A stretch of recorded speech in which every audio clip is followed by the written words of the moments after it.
What are matter waves? A proton, an electron, and an alpha particle have same kinetic energy. That the de Broglie wavelengths associated with them in increasing order. Matter waves क्या होती? These are the waves associated with moving particles. With moving particles या material भी बोल सकते हैं. Moving particles. Particles. Also known as de Broglie wavelength. Oh, sorry, de Broglie waves.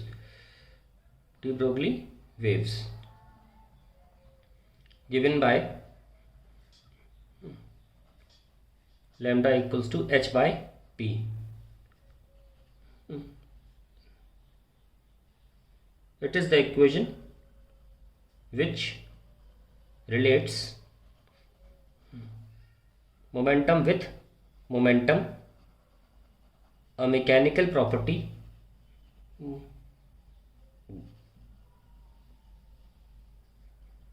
to wavelength, a wave property.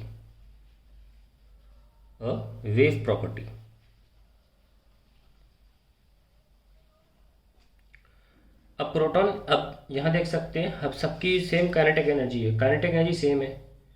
Kinetic energy formula है p²/2m. ये सब में same बोला गया है. अगर हम बात करें प्रोटॉन की, इलेक्ट्रॉन की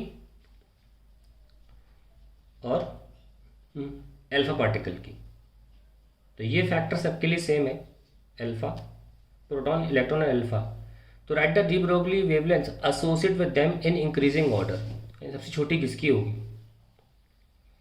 सो नो आप देख सकते हैं काइनेटिक एनर्जी सेम कर दें अगर हम, तो पहले हम प्रोटॉन इलेक्ट्रॉन को बैलेंस कर लेते हैं. h मोमेंटम लिख रहा हूँ, h by lambda of h²/λ² of कहते हैं उसे λ² ऑफ प्रोटॉन, ठीक है, into 1 by mass of proton should be equal to, यहीं से आइडिया हो जाएगा, h²/λ इलेक्ट्रॉन स्क्वायर और 2 टाइम्स मास ऑफ इलेक्ट्रॉन. तो ये कैंसिल और यहाँ से रिलेशन निकल रहा है, 2 भी कैंसिल.